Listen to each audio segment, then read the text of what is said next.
Israeli artillery and rocket fire hit Beit Jenin in rural Damascus, killing 15 Syrians and wounding dozens.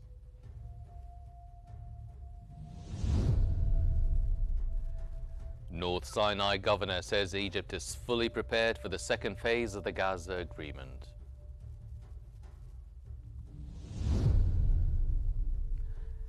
And President Trump says the U.S. will permanently hold migration from all third world countries.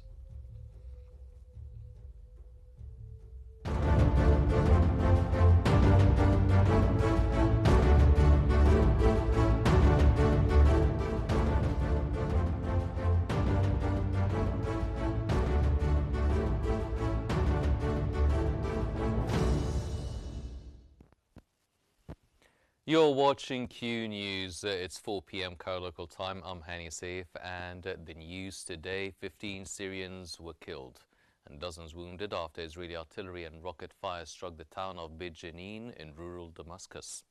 The town lies about 10 kilometers from the Israeli border and Jebel al-Sheikh. Earlier, the Israeli occupation forces also shelled the Al-Ahmar in Qnews province, while Israeli military helicopters flew at low altitude over the area.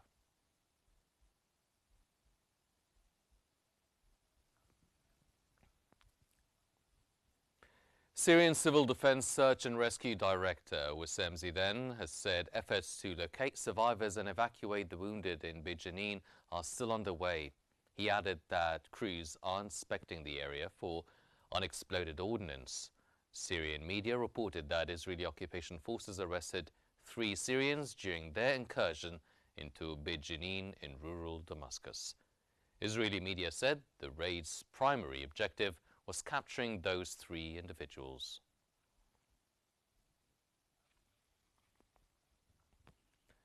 The Israeli Occupation Army has said 6 soldiers were injured in the Beit Jenin clashes, 3 of them seriously. The Israeli occupation military sources described the operation as exceptional due to the number of casualties. That came as Israel deployed 2 tanks and 4 military vehicles around the town. The Israeli occupation army added that preparations for the Beit Jenin operation took weeks and was executed by a reserve paratrooper unit.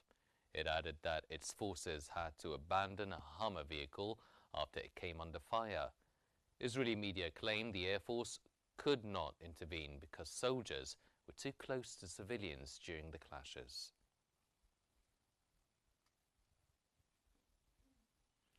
The Syrian Foreign Ministry has condemned Israel's attack on Beit Jenin as a criminal act, holding Israel fully responsible for the dangerous aggression.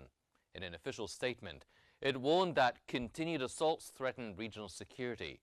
The Syrian Foreign Ministry said Israel resorted to brutal shelling after failing to advance on the ground, causing a massacre that killed civilians, including women and children. That came after dozens of families fled Beit Jenin to nearby areas considered safer as Israeli aircraft and military vehicles struck more than 50 homes. Heavy Israeli drone activity continues over the town and its surroundings, prompting further fears of escalation.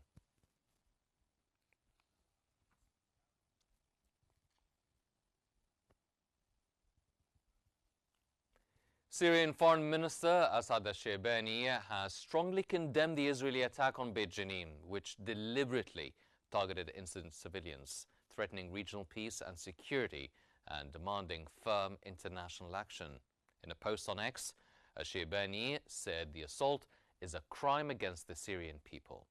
He stressed that Syria affirms its right to defend its territory and citizens by all lawful means. The Syrian Foreign Minister added that Damascus calls on the UN, Security Council and Arab and Islamic nations to act, warning that inaction encourages further attacks.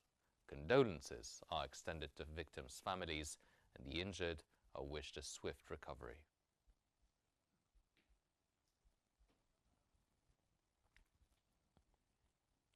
UN Deputy Special Envoy for Syria, Najat Rushdie, has condemned Israel's incursion into Damascus countryside, which reportedly killed civilians.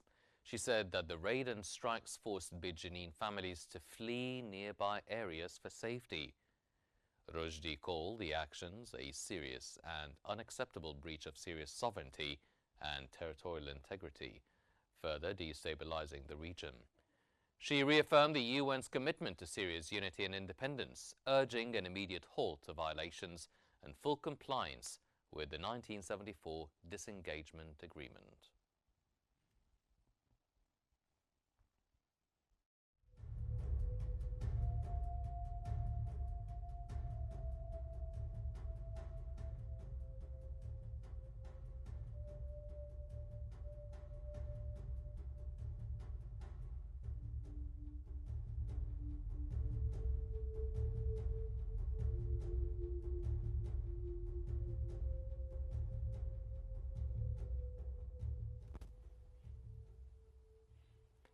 The Israeli occupation forces launched a major raid in Beit Jenin, sparking deadly clashes, trapping civilians and forcing families to flee the town.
And for more on this, we now move to Mona Msalhi in our newsroom. Mona. Thank you so much, Hani. And for further analysis, we're joined from Cairo by the international relations expert, Dr. Mohammed Al-Tamawi. Good afternoon to you and welcome to Qnews. And let me start by asking about the Beit Jenin raid. And what does it signal about Israel's rules of engagement on the Syrian front? And does it change the deterrence equation beyond the Golan?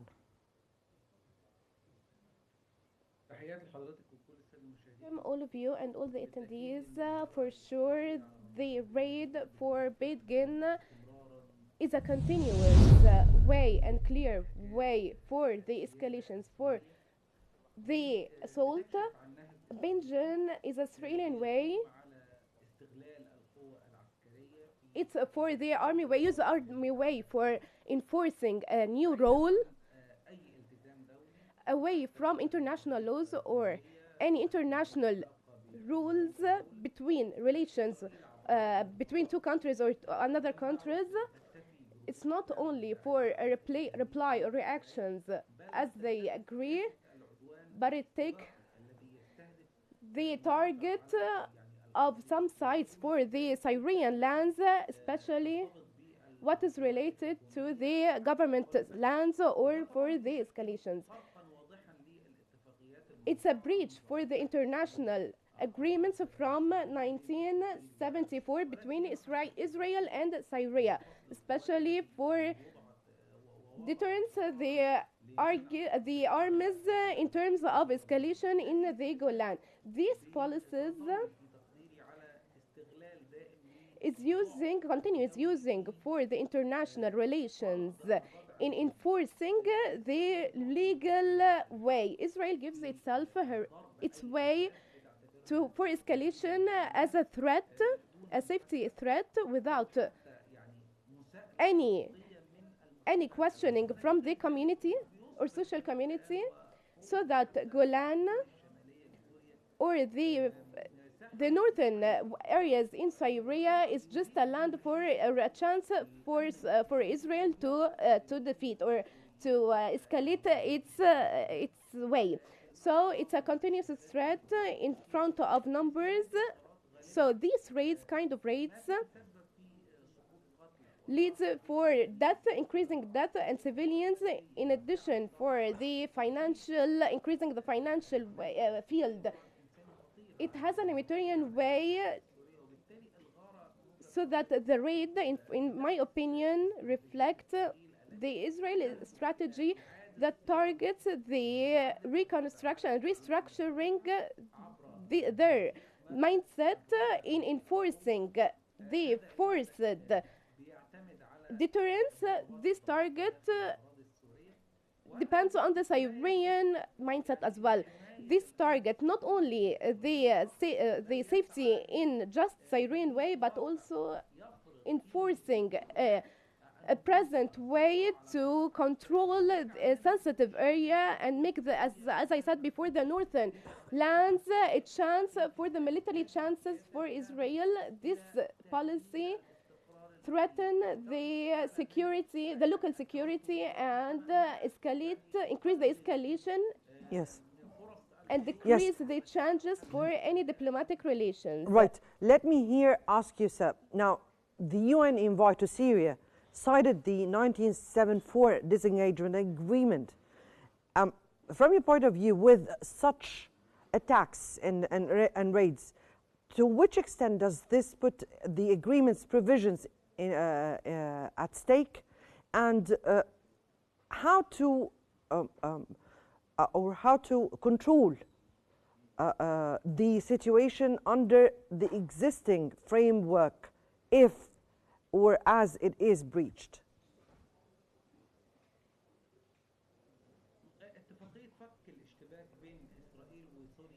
The disengagement agreement in 1974 after 6 October war makes it as I said before, to control themselves and to not make a new military attack between the Syrian and the Israel. And what I refer, or what the UN refer, is the legal framework and the diplomatic framework that control the relations between Israel and Syria. And regarding the provisions for this agreement, the first article or the first provision is the military line and to cease fire. This is also called the difference line and to end the escalations. This line is an important line to differentiate between the Syrian army and the Israel army, and it prevent any attack or army attack between the two sides or to escalate without the coordination between the UN. So any breach for this line, as the air raids or the ground raids, is a breach or a direct breach between the UN and, as I said before, the local security. And regarding the second provision and second article is the de-weaponized land, because it's free of army and free of weapons between the Syrian and the Israeli field or line. The target is to decrease the army interruptions and to decrease any other escalations or any other facing. So this agreement between the two sides has to make a military base and to prevent any weaponized attacks in this area. And as I said before, to have a monitoring by the UN control. So this agreement laid a way for the UN to have a force, as what happened in Lebanon and Syria, to have a great role and pivotal role for controlling and to tell the UN security. So this monitoring allows a mechanism or a formal mechanism for the parties or the who breach. The fourth provision is to prevent any escalation or any attacks, and this is one more important because it says that stop any raids or any air raids or ground raids or any attacks, and to cease fire, because any breach, as I said before, opens a way for a strategic or international response, and it may increase the tension, the army tension. And regarding the solutions, there are a lot of solutions. As what said by the UN as the major countries that they call to abiding by the agreement. There are increase for the monitoring of the attack and to stop enhancing it for the line. There may have a report or separated report for the UN security to have any precautions or strategic repercussions, but breaching the attack is not just a legal breaching, but it has to reorganization and reconstruction the relations between Syria and Israel. And as I said before, the raid may lead the other party to respond within a bad way, and it may lead to a major attack. So indeed, continuing. Indeed. So we are speaking.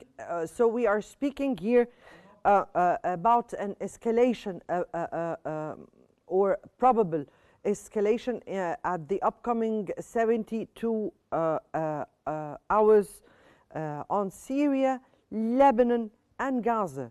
So, what or if operations continue in Damascus as that, what danger, what escalation can we see at this upcoming short period?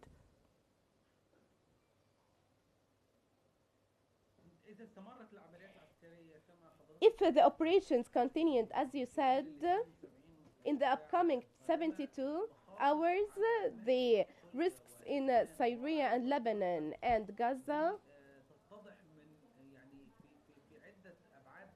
is regarded in different ways because it threatens the local security. As I said, Syria, the continuous of operations and raids and attacks in Damascus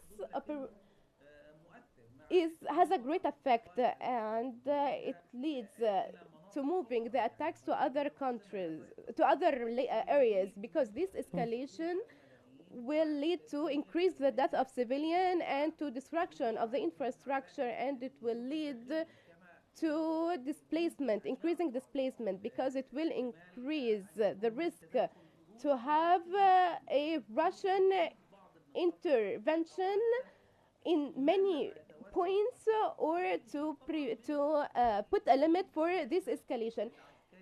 It makes it complex for the situation in Syria, but there is another way, is the Lebanon way, because any tension or increased tension with Syria can lead to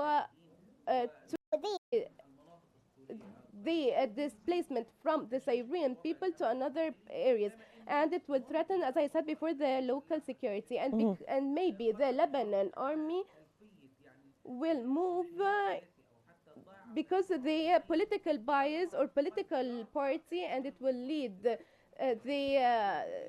to any attack or further attack, and for a stress for the Lebanon government at the same time. The pillar, we cannot we have to pay into consideration is the Gaza. It's not a direct way, but it has to a great risk.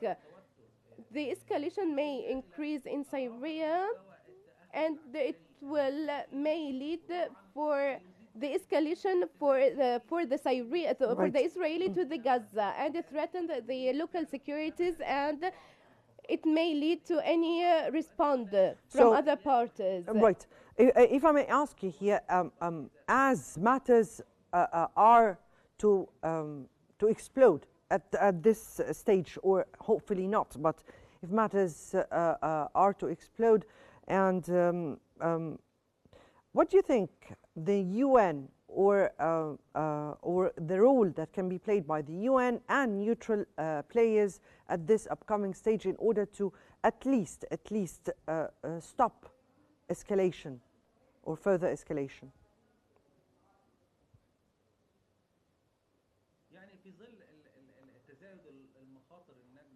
Regarding the escalation that you've talked about, and for the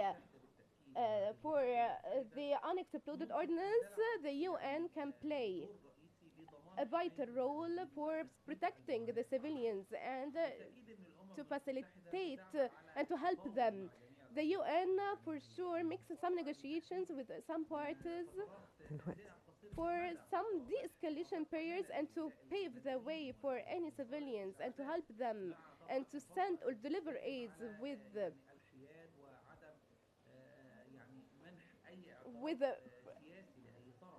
not giving any opportunity for any army or any recognition for any party. So this is a neutral actor. As the Red Crescent, they have a civilian experience and technical experience for removing these unexploded ordnance. So they may have give them the training for saving these areas and to ensure these areas and to save these areas. It can also play a role, a great role, to abide by the international and humanitarian agreement and to prevent any breaching. It may have some or give some reports to prevent or to give what Israeli makes and to abide by the international relations, international agreement also. Right, that very clear, Dr. Tamawi. That was Dr. Mohammed Tamawi from Cairo, the international relations expert. We thank you so much for joining us here on Q News. And back to you, Hani, in our studios. Hani. Thank you, Muna. That was the latest in Beijing, and now we move on to the latest developments in Gaza. And then, of course, we have the host tonight, and I just want to thank you very much. It was a reason we chose Egypt, because you were very helpful, and very, very helpful. Everybody wanted to have this, but we really thought it was appropriate, and you are a great leader.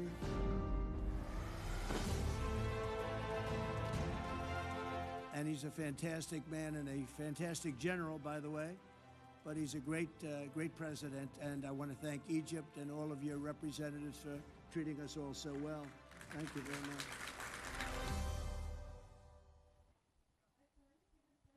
North Sinai Governor Khalid Megawer has stated that Egypt is fully prepared for the second phase of the Gaza agreement. Megawer highlighted Egypt's intensive efforts to launch reconstruction projects in Gaza, emphasizing the country's commitment to supporting recovery and development in the territory.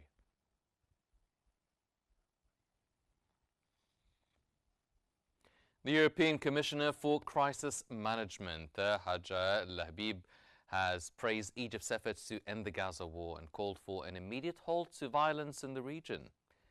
That came during her visit to the Egyptian side of the Rafah border crossing, where she highlighted the dire humanitarian situation, warning of a catastrophic winter for families in Gaza, and stressed adherence to the ceasefire, international law, and civilian protection. Labib urged Israel to allow aid access, emphasized starting recovery and reconstruction projects, strengthening the Palestinian Authority, and reaffirmed that a durable Gaza agreement and a viable two-state solution requires strong political will and respect for peace commitments.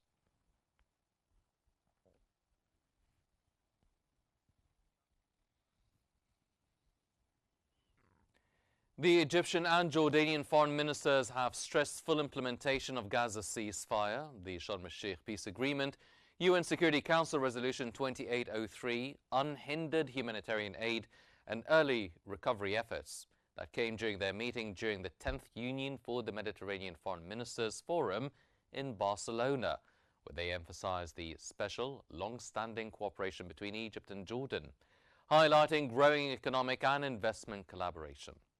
Egyptian Foreign Minister Badr Abdulati and Jordanian counterpart Ayman Safadi agreed to coordinate on mobilizing international support for Palestinian rights and advancing a serious two-state political solution, while maintaining joint regional and international consultations to strengthen Arab security and stability.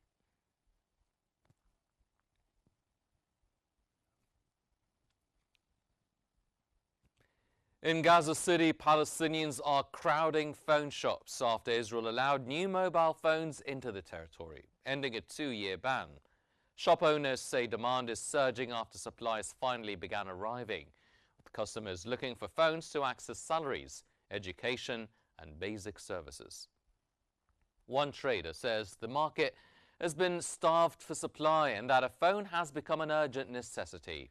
Israel tightened restrictions on goods entering Gaza after the war began in late 2023, with shortages deepening under a siege that also limited aid. A ceasefire that took effect in October 2025 has eased some access, allowing selected items back into the territory.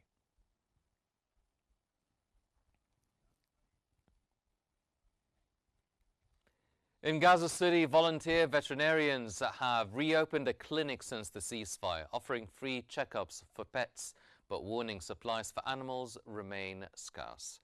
The initiative is aimed at restoring basic veterinary care after months of disruption, with owners bringing cats and dogs for consultations and treatment. Volunteers say the biggest obstacle is the continued shortage of animal supplies, including medicines and food, limiting what they can provide. One veterinarian says nothing has entered for animals, leaving clinics reliant on whatever is left in stock or donated locally.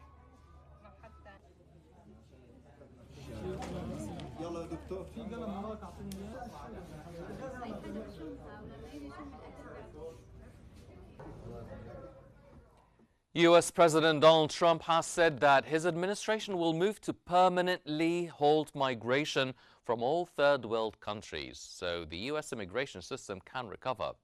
He wrote on Truth Social that he plans to cut all federal benefits for non-citizens, denaturalize migrants who undermine domestic tranquility, and deport anyone deemed a public charge, security risk, or incompatible with Western civilization.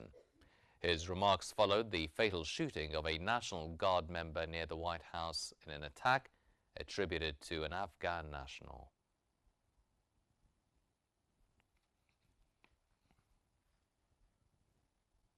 UN agencies are urging Washington to keep access open for asylum seekers and ensure due process after U.S. President Donald Trump vowed to freeze migration from so-called third world countries following an attack near the White House. At a briefing in Geneva, the UN Human Rights Office said asylum seekers are entitled to protection under international law and must be given due process. The UN Refugee Agency echoed the call. The appeal follows Trump's pledge to tighten migration measures after investigators linked Wednesday's attack near the White House to an Afghan national who entered the United States in 2021. The agencies urged the U.S. to maintain asylum procedures and allow people seeking protection to have their cases properly heard.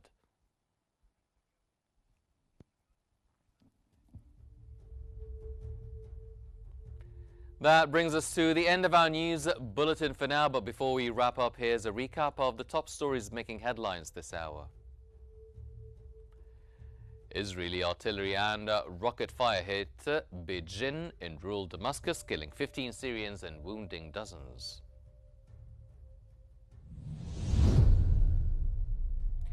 North Sinai governor says Egypt is fully prepared for the second phase of the Gaza agreement.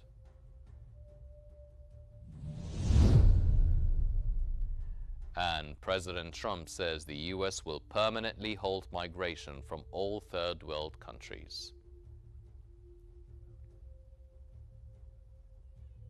These are all the news we have for now, but for more stories and live updates, follow Q News on YouTube, Facebook, X, Instagram and TikTok at QNewsEGY. From all of us here, thank you for watching.